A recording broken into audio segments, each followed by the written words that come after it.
សួស្តីអ្នកទាំងអស់គ្នាជួបជាមួយខ្ញុំម្ដងទៀតហើយសុបិនរំធនថ្ងៃនេះខ្ញុំនាំយករឿងមួយដើម្បីមកចែករំលែកឲ្យអ្នកទាំងអស់គ្នាបានស្ដាប់លេងកម្សាន្តនាពេលរាត្រីផងដែរដែលរឿងដែលខ្ញុំលើកមកនិយាយនៅថ្ងៃនេះគឺមានចំណងជើងថាភូមិបោះបង់ចោលហើយរឿងនេះទៀតសោតត្រូវបានកើតឡើងនៅក្នុងភូមិស្រុកមួយកន្លែងដោយខ្ញុំសូមមិនបញ្ជាក់ឈ្មោះភូមិស្រុកឲ្យអ្នកទាំងអស់គ្នាបានដឹងទេពីព្រោះថាមកដល់សប្តាហ៍ថ្ងៃនេះក្នុងភូមិនោះគឺមានគេមកឈូសឆាយដើម្បីធ្វើជាភូមិបន្តទៀតហើយរឿងដែលខ្ញុំបានជួបនោះគឺក្នុងអំឡុងឆ្នាំ2019ហើយរឿងនេះហើយគឺជារឿងដែលខ្ញុំមិនអាចបំភ្លេចបានហើយវាក៏នៅតែដកក្នុងខួរក្បាលខ្ញុំជានិច្ចវាគឺជារឿងដែលរន្ធត់បំផុតដែលខ្ញុំធ្លាប់ជួបកន្លងមកចាប់ផ្ដើមនៅសាច់រឿងដំបូងខ្ញុំជាមួយនឹងមិត្តភក្តិខ្ញុំក៏បានដើរខ្វិលគោដូចធម្មតារហូតដល់ល្ងាចមួយខ្ញុំក៏បានធ្វើប្រហែសយ៉ាងខ្លាំងបណ្ដាលឲ្យគោមួយក្បាលបាយហ្វូមដើរចូលទៅកាន់ព្រៃមួយយ៉ាងជ្រៅនៅពេលនោះខ្ញុំមានអារម្មណ៍ថាភ័យខ្លាំងណាស់ពីព្រោះថាមេឃក៏កាន់តែជិតយប់ទៅហើយណាមួយគោក៏បានដើរទៅព្រៃជ្រៅទៅទៀតដោយខ្លាចឪពុកស្ដីបន្ទោសខ្ញុំក៏បានបង្ខំចិត្តដើរទៅរកគោម្នាក់ឯងនៅឯព្រៃជ្រៅនោះនៅពេលដែលខ្ញុំដើរទៅនោះគឺម៉ោង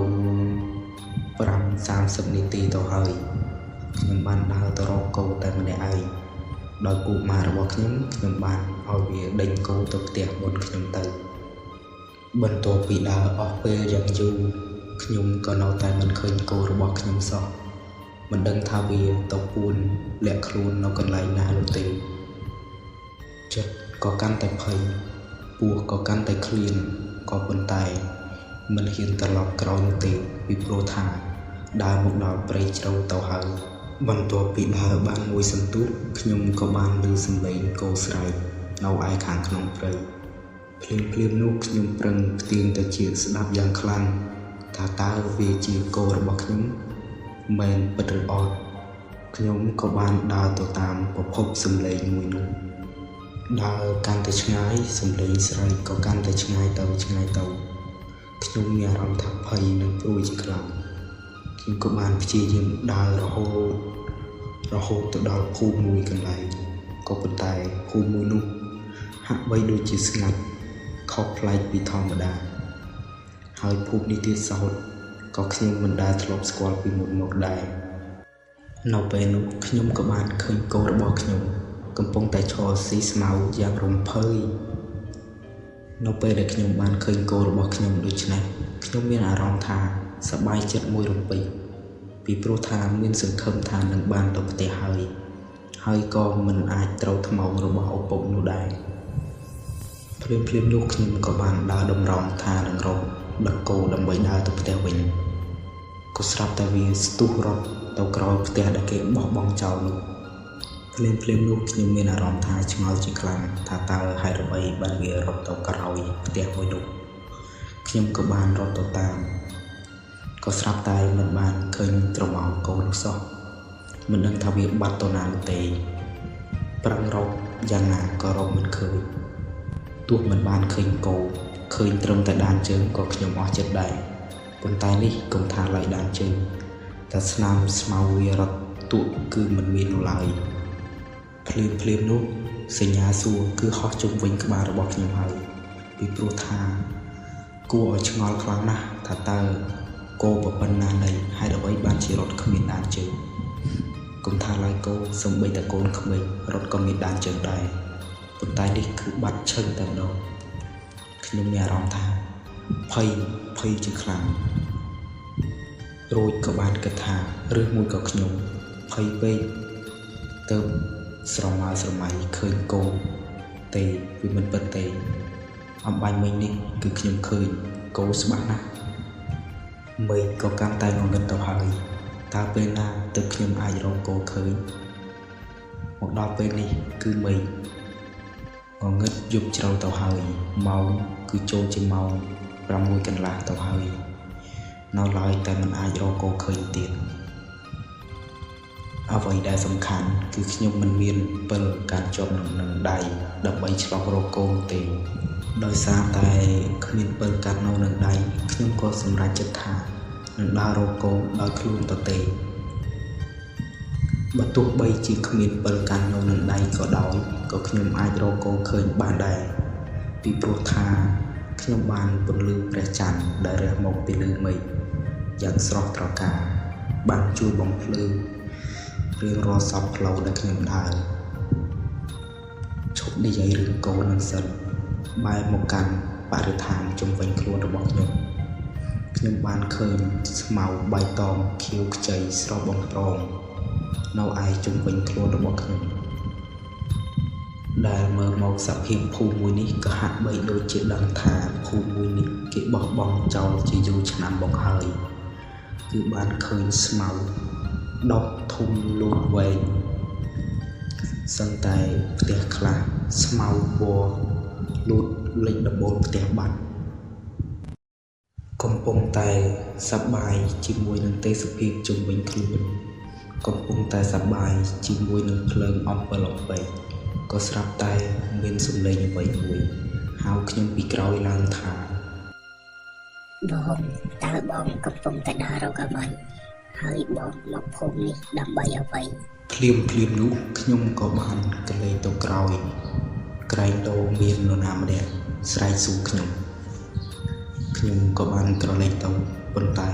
មិនបានឃើញអ្វីនោះទេហើយអ្វីដែលសំខាន់ភូមិនេះទៀតសោតគឺជាភូមិគេបោះបង់ចោលតើមាននរណាមកស្រែកសួរខ្ញុំគ្រាន់តែគិតហើយក៏បានដើរទៅមុខទៀតក៏ប៉ុន្តែដើរកាន់តែយូរក៏មិនបានឃើញគោរបស់ខ្ញុំនោះឡើយហាក់បីដូចជាដើរមិនផុតភូមិនេះសោះកាន់តែដើរភូមិកាន់តែវែងកំពុងតែដើររកគោសុកក៏ស្រាប់តែឮសំឡេងមនុស្សស្រីម្នាក់ហៅខ្ញុំឡើងថាបងតើនេះជាគោរបស់បងមែនឬខ្ញុំបានឃើញវាមកក្រោយផ្ទះរបស់ខ្ញុំហើយខ្ញុំក៏បានចាប់វាចងទុកនៅឯខាងនឹងហើយគាត់ជួនក៏បានឃើញបងដើរកាត់មុខផ្ទះអញ្ចឹងហើយតើវាជាគោរបស់បងមែនឬអត់ភ្លាមនោះខ្ញុំក៏បានក្រឡេកទៅក្រោយខ្ញុំក៏បានឃើញគោរបស់ខ្ញុំហើយឃើញមនុស្សស្រីម្នាក់កំពុងតែឈរកាន់ខ្សែរបស់វាខ្ញុំក៏បាននិយាយឡើងថាអូបាទនេះហើយគឺជាគោរបស់ខ្ញុំដើររកវាមួយល្ងាចទៅហើយនេះប៉ុន្តែមិនដឹងថាវាទៅលាក់នៅឯណាសោះគឺមិនឃើញសោះតែម្ដងចឹងហើយខ្ញុំសូមអរគុណអ្នកនាងហើយដែលបានចងគោឲ្យខ្ញុំរីម្នាក់នោះក៏បាននិយាយឡើងថាមិនអីទេខ្ញុំឃើញវាដើរកាត់ខ្ញុំក៏បានចាប់វាចោលតែម្ដងទៅខ្ញុំក៏បានដើរទៅកាន់ខ្សែគោដើម្បីដឹកវាទៅផ្ទះរបស់ខ្ញុំវិញកំពុងតែដើរដឹកសុកនៅឯសឹងតែថាចិត្តផុតភូមិហើយនឹងក៏ស្រាប់តែឆ្កែក្នុងព្រៃវាចាប់ផ្ដើមលូជាខ្លាំងធ្វើខ្ញុំនេះភ័យដែរក៏ប៉ុន្តែទ្រាំ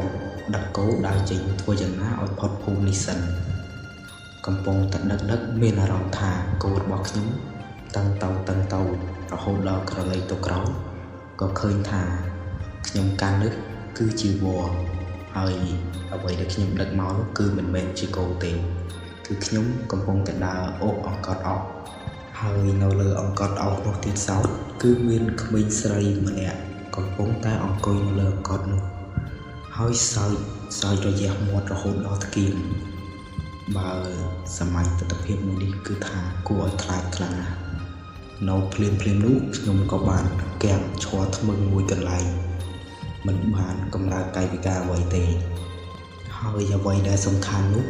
គឺបានឃើញនារីម្នាក់ដែលថាដឹកគោឲ្យខ្ញុំមកបាញ់មិញនោះគឺនៅឈរលើដំបូលផ្ទះហើយសើចយ៉ាងខ្លាំងសើចមកភ្ជុំទេគឺដកក្បាលខ្លួនឯងក្បត់លេងនឹងមកគឺថាខ្ញុំស្ទើរតែភ័យលុះប្រលឹងទៅហើយក្មេងស្រីម្នាក់នោះក៏បានវាចុះពីលើអង្កត់អោសរួចក៏បានវាតម្រង់កាន់ខ្ញុំគ្មានទេពេលនោះគឺថាភ័យនឹងលេចនោមណាភ័យយ៉ាងណាក៏មិនសម្លប់មានអារម្មណ៍ថាស្អប់ខ្លួនឯងហ្នឹងពេលជួបហ ตุការណ៍បែបហ្នឹងមិនងាយសន្លប់ទេកំពុងតែវាមកកាន់ខ្ញុំវាយ៉ាងលឿនរួចក៏បានយកខ្លួនរបស់វាមកអោបជើងរបស់ខ្ញុំពេលគឺថាទន់ដៃទន់ជើងអស់ហើយកម្រើកអ្វីមិនរួចទេកំពុងតែទន់ដៃទន់ជើងហ្នឹងក៏ស្រាប់តែនារីម្នាក់ដែលថាដកក្បាលលេងនៅលើដំបូលផ្ទះហ្នឹងណាគាត់ក៏បានបោះក្បាលរបស់គាត់មកនៅគៀនជើងខ្ញុំនឹងតែម្ដងបោះមកខ្ញុំទីងុំគឺថាសើចដាក់ជើងទៀតហាក់បីដូចជាមនុស្សធ្លាប់ស្គាល់គ្នាអញ្ចឹងខ្ញុំគិតថាបើពេលហ្នឹងបើសិនជាខ្ញុំមិនខ្លាចខ្ញុំយកជើងរបស់ខ្ញុំទាត់ក្បាលជាបែបហ្នឹងឲ្យដូចបាល់តែម្ដងហើយនិយាយលេងទេអ្នកទាំងអស់គ្នាឥឡូវចូលមកដល់សាច់រឿងយើងវិញភ្លាមនោះខ្មោចស្រីអ្នកនោះក៏បានសើចដាក់ខ្ញុំគ្មានអារម្មណ៍សើចដាក់វិញទេវាមកតែក្បាលមិនអស់ចិត្តទេវាមកទាំងខ្លួនទៀតវាបោះក្បាលវាមករួចវាក៏បានហក់ខ្លួនវាមកពីលើដំបូលផ្ទះវាក៏បានហក់មកដល់លើដីរួចក៏បានស្ទុះរត់សំដៅមករកខ្ញុំគ្មានទេពេលហ្នឹងគឺថាលែងដឹងស្មារតីតែម្ដងនិយាយមួយម៉ាត់ឲ្យខ្លីគឺថាសន្លប់ណាមុនខ្ញុំសន្លប់ខ្ញុំចាំបានថាខ្មោចនារីម្នាក់នោះគឺរត់មកអត់មានក្បាលទេរត់មកតម្រង់មករកខ្ញុំហើយដៃវាទាំងពីរហ្នឹងគឺបានលូកមកសម្បាច់ករបស់ខ្ញុំបន្ទាប់ពីវាលូកដៃមកដល់ករបស់ខ្ញុំលែងដឹងស្មារតីតែម្ដងរហូតដល់ស្អែកឡើងខ្ញុំក៏បានដឹងខ្លួនឡើងវិញដឹងខ្លួននៅឯក្នុងផ្ទះខ្ញុំក៏បានសួរទៅកាន់ឪពុករបស់ខ្ញុំថាពុកមុនហ្នឹងតើខ្ញុំមានរឿងអីពុករបស់ខ្ញុំហ្នឹងក៏បាននិយាយថាហើយនឹងសន្លប់នៅឯភូមិខ្មោចខ្ញុំក៏បានសួរថាភូមិខ្មោចតើភូមិខ្មោចហ្នឹងនៅឯណាពុកប្រាប់ខ្ញុំផងមើលឪពុករបស់ខ្ញុំបានប្រាប់ខ្ញុំថាភូមិខ្មោចគឺជាភូមិដែលដើររកកូនអីពុទ្ធោពេលហ្នឹងហើយគឺជាពេលដែលខ្ញុំភ័យស្ទើរតែសន្លប់ម្ដងទៀតពីព្រោះថាឪពុកខ្ញុំនិយាយដល់កន្លែងនោះធ្វើឲ្យខ្ញុំនឹកឃើញដល់រឿងដែលខ្ញុំជួបជុំមិញហើយអាសន្លប់ក៏ប៉ុណ្្នឹងហើយក៏នៅឆ្លៀតសួររកគោសម្រាប់ចិត្តទៀតសួរថាឪពុកតើគោរបស់យើងនឹងតើពុកបានរកឃើញដែរអត់ពុកក៏បាននិយាយថាគោនឹងគឺអញរកឃើញហើយប៉ុន្តែគោនឹងវាមិនបានទៅដល់ភូមិខ្មោចនោះទេគឺទៅតែឯងនឹងហើយខ្ញុំក៏បាននិយាយថាទេមិនពិតទេយំមិញគឺខ្ញុំបានឃើញវាច្បាស់ណាស់ពុកប្រហែលជាខកខ្ញុំទេគិតមកដល់ចំណុចនេះខ្ញុំក៏បានគិតឡើងថាឬមួយក៏ខ្ញុំត្រូវបានខ្មោចនាំគិតមកដល់កន្លែងនេះខ្ញុំក៏សម្រេចចិត្តថាជប់គិតរឿងនឹងបន្តទៅទៀតហើយខ្ញុំក៏លែងហ៊ានចូលទៅកាន់ព្រៃខ្មោចនោះម្ដងទៀតដែរសូមអរគុណអ្នកទាំងអស់គ្នាចំពោះការស្ដាប់តាំងពីដើមរហូតដល់ចប់ហើយក៏សូមខន្តីអភ័យទោសផងសម្រាប់ការខកខានចេញវីដេអូ